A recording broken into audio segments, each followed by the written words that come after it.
Esclareça-nos um pouco, doutor, sobre este tema, a psicoterapia. Não, a psicoterapia pode ser um pouco para toda a gente, porque a psicoterapia pode servir para desenvolvimento pessoal, porque o grande objetivo da psicoterapia é proporcionar transformação. Transformação que deve afetar a nossa mente, de maneira a que depois possa, em consequência, gerar modificação ao nível das nossas atitudes e dos nossos comportamentos. Sendo assim, a psicoterapia pode ter como objetivos desenvolvimento pessoal, a pessoa adquirir determinadas competências que podem ser úteis na sua vida profissional, até na sua vida social, pessoal, e porque assim o entende, recorre a um psicólogo. Convém dizer que este tipo de objetivo não é o mais utilizado, portanto as pessoas não procuram a psicoterapia muito por isto, mas já que estamos a falar de psicoterapia, é bom dar esta nota, Sim. abrir que a psicoterapia de facto pode ser para alguém que simplesmente quer desenvolver competências, entre outras formas que existem em termos sociais de poder proporcionar isso, a psicoterapia é também uma delas.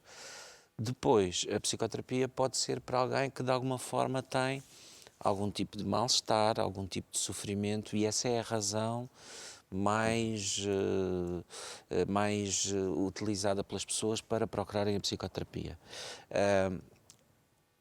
Quando estamos a falar de mal-estar ou de sofrimento, isto não significa necessariamente que a pessoa está doente ou tem uma perturbação. Pode ser o caso, mas a maior parte das pessoas que procuram a psicoterapia não estão propriamente doentes, ou pelo menos gravemente doentes. São pessoas que têm algumas dificuldades, algum tipo de sofrimento, estão presas a algumas emoções que as estão a atrapalhar, estão a viver alguns medos, alguns comportamentos que lhes estão a provocar alguma dificuldade, enfim, Gostos, problemas de ansiedade, problemas com eventos que causam emoções negativas, desgostos, desilusões, perdas afetivas, que podem incluir um pouco de tudo, porque nós, pessoas, ligamos a muita coisa. Naturalmente, quando se perde alguém querido, um familiar ou um amigo, isso coloca-se desde logo, mas, por exemplo, há pessoas que sofrem imenso com a perda de animais, por exemplo, Sim. e aí podemos à mesma falar da mesma de forma. luto, dificuldade em lidar com o luto, em fazer o processo de recuperação, etc. Ou às vezes até desilusões relacionadas com projetos muito importantes, objetivos muito importantes que as pessoas tinham e que não conseguiram alcançar e que os deixam numa situação de dificuldade. Portanto, as razões podem ser muito a ansiedade, por exemplo, que é um problema que aparece muito na consulta psicológica e, portanto, nos processos de psicoterapia, que pode gerar N tipos de problemas, dificuldades, sintomas, e portanto há um leque muito diversificado de problemas que podem levar as pessoas à psicoterapia. Portanto, a psicoterapia é mesmo para todos e não é para pessoas que têm necessariamente desordens mentais. Também pode ser, porque essas pessoas também podem beneficiar da psicoterapia, deste método de intervenção psicológico, mas curiosamente essas pessoas que estão nessa situação, em primeiro lugar, muitas vezes até precisam de recorrer à ajuda química, medicamentosa, não é? Psiquiátrica. Porque se estiverem nessa situação, muitas vezes não estão em condição de fazer a psicoterapia. E aqui desmistificamos exatamente aquela ideia de que a psicoterapia é para pessoas, como se diz na gíria em linguagem mais ligeira, que estão malucas ou doidas. Não, pelo contrário, muitas vezes as pessoas que de facto têm um problema desta natureza, que pode ser classificado como perturbação mental, precisam primeiro de regular alguns aspectos do seu humor, do seu pensamento, para depois poderem beneficiar daquilo que a psicoterapia oferece. Porque a psicoterapia baseia só no diálogo. Exatamente. E aliás, até calculo que até muitas vezes seja do próprio psiquiatra que depois encaminha a pessoa para ela ir à psicoterapia. Sim. Já depois de feita a parte dele, não é? Assim. Exatamente. Ou até a intervenção em conjunto, não é? Ok. Felizmente hoje em dia já estamos muito mais abertos em relação a isso, quer os médicos, os psiquiatras, quer os psicólogos, e portanto tanto pode e tanto acontece o psiquiatra enviar um doente para a psicologia para fazer um processo de psicoterapia, porque os medicamentos têm um tipo de atuação. Portanto, às vezes as pessoas precisam de outro tipo de transformação que os medicamentos não permitem. Do mesmo modo, nós psicólogos podemos enviar alguém para a psiquiatria para fazer avaliação e para ser medicado de maneira a que os aspectos sejam regulados, porque a nossa intervenção não permite ter esse tipo de atuação, não é? E muitas vezes esta conjugação, esta sinergia de intervenções gera mais valias, não é? E é muito proveitosa. Resultados mais rápidos, mais... Posso dar um exemplo simples, por exemplo, alguém que tem problemas de ansiedade e que por isso está a ter o sono afetado.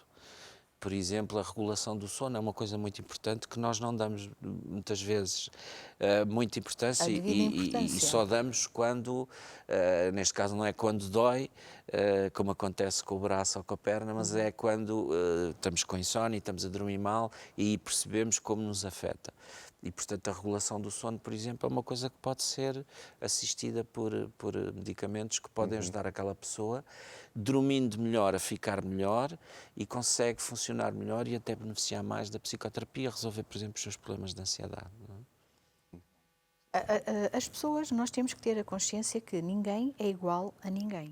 Exatamente. E que quando alguém procura este tipo de assistência, não é? Quando procura um psicólogo ou um tratamento de psicoterapia, não há que julgar, porque lá está, ninguém é igual a ninguém.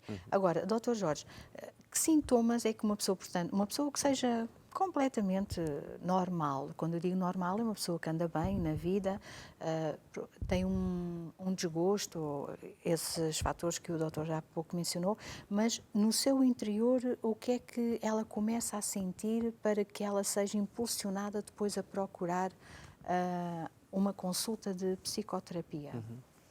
Bem, em termos de sintomas, podem ser quase todo o tipo. Para já porque muitos dos problemas a nível psicológico, ansiedade, de coisas depressivas, disfóricas, etc., podem produzir depois alteração a nível das nossas funções somáticas, não é? Físicas do corpo, e ter dor de cabeças, ter problemas a nível cardíaco, por exemplo, taquicardia, sentir em determinados momentos aceleração e, portanto, o coração começa a bater muito depressa, tremer as pernas, ter suores, ter algumas dificuldades de atenção, portanto, as funções mais cognitivas, até de raciocínio ou de memória, portanto, podem ser diversos. Sintomas puramente psicológicos é a pessoa, por exemplo, sentir que está sempre muito preocupada, sentir uma coisa que acontece muitas vezes com as pessoas que têm ansiedade, que é, estejam o que estejam a fazer, volta e meia, a sua consciência é invadida por pensamentos das preocupações que têm. Não é? Esses pensamentos chegam, não são convidados, não são voluntários, acedem à nossa consciência, perturbam o que estamos a fazer, prejudicam a nossa atenção e, portanto, muitas vezes o nosso desempenho, e temos dificuldades em controlá-los. Portanto, pode ser isso, pode ser depois as manifestações relacionadas com emoções, tristeza, angústia. Portanto, há uma panóplia muito, muito alargada de sintomatologia que pode fazer as pessoas procurarem a psicoterapia. E normalmente essa é a razão principal pela qual procuram. É algum tipo de mal-estar. Na maior parte das vezes não estão propriamente doentes, têm algum tipo de dificuldade, de mal-estar, de sofrimento, sobretudo quando sentem mal-estar, aí movimentam-se mais e vão à procura da psicoterapia. Gostava de só comentar uma coisa que disse, que é muito importante: ninguém é igual a ninguém. O papel do psicoterapeuta, uma das condições fundamentais é exatamente não julgar. O que nós temos de fazer é compreender a pessoa, porque é que ela vê as coisas daquela maneira, porque é que as sente assim, porque é que isto ou aquilo a aprisiona, porque nós temos às vezes realidades de vida extremamente duras e as pessoas conseguem aguentar e funcionam bem, são eficazes, não sofrem, podem ter um pouco de preocupação, de ansiedade, mas isso é normal, até um certo ponto é normal, até é desejável porque nos dá uma certa energia. Se eu estiver demasiado relaxado, não consigo. Demasiado relaxado é bom para estar de férias no resort na praia, não é? Se estou, por exemplo, a trabalhar, é bom ter alguma ansiedade no sentido, eu vou cumprir aqui uma função. E, portanto, tenho responsabilidades, tenho alguma preocupação de fazer bem, de me sair bem. Pronto. E, portanto, este aspecto é positivo. Só quando é muito elevado é que, às vezes, traz dificuldades. Então, o terapeuta deve compreender, porque as pessoas são diferentes e, portanto, há pessoas, por exemplo, por coisinhas mínimas, ficam muito em dificuldade, até um pouco desorganizadas, e há outras que não. Pronto. Portanto, compreender como é que aquela pessoa funciona, porque é que ela vê assim, nós chamamos a isso compreensão empática, não é? Ou empatia, que é compreender, não é sentir a mesma coisa que a outra pessoa, porque ela é diferente de nós. Não é? Claro. Pronto, nós os três não sentimos as coisas da mesma maneira. Da mesma forma, exatamente. Não vemos da mesma maneira e não temos as mesmas reações. Há coisas que atrapalham a si que não me atrapalham a mim e vice-versa, não é? E a mesma coisa ao Ricardo. E, portanto, temos que compreender para depois perceber como é que eu posso ajudar esta pessoa. E uma das condições é exatamente não julgar. Eu estou ali para compreender e para facilitar, não para julgar, não é? Porque, de facto, as pessoas são todas diferentes. Não é? E quando se faz psicoterapia, percebe-se isso. E isto é muito importante para a psicoterapia porque, independentemente qual é o problema da pessoa, falando assim de uma forma simples e em termos daqueles diagnósticos que são conhecidos e também para as pessoas compreenderem, eu posso ter 2 ou 3 pessoas com depressão ou com problema de ansiedade, mas depois por trás disso está uma pessoa. E as pessoas vivem de maneira diferente com a depressão e com a ansiedade ou com outro problema qualquer. Então nós, os psicoterapeutas, temos que olhar a pessoa, compreendê-la para saber como posso ajudá-la. Então não há receitas. Porque o que serve para uns não serve igualmente para outros, não é? Há alguns princípios, Sim. mas não há receitas. Não, porque senão não vai correr bem. É como as dietas, aquela que Sim. o amigo Claro. fez, para mim pode não funcionar. Exatamente. Não é? Mesmo os próprios medicamentos, não é? Sim, a reação do corpo é diferente. Não é? As pessoas não reagem da mesma maneira, etc. E numa consulta de psicoterapia, normalmente na primeira consulta será talvez uma consulta só de avaliação, não é? De um bocadinho apalpar o terreno, não é? Para saber o que é que está ali à nossa frente, ou à vossa frente. E as pessoas, normalmente, porque elas procuram, elas abrem-se facilmente na primeira consulta? Ou... Sim, eu diria que sim. Eu acho que o passo que custa muitas vezes às pessoas a dar é ir à consulta.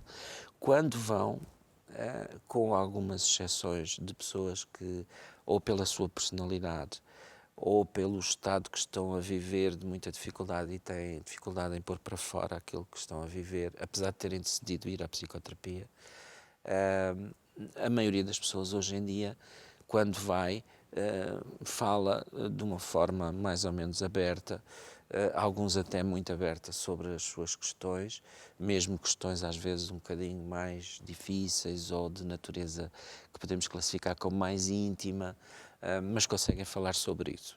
E, portanto, normalmente isso corre bem.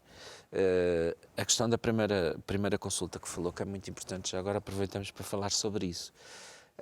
Normalmente, na primeira consulta é muito importante perceber o que é que está a incomodar aquela pessoa, o que é que está a dificultar, a causar mal-estar.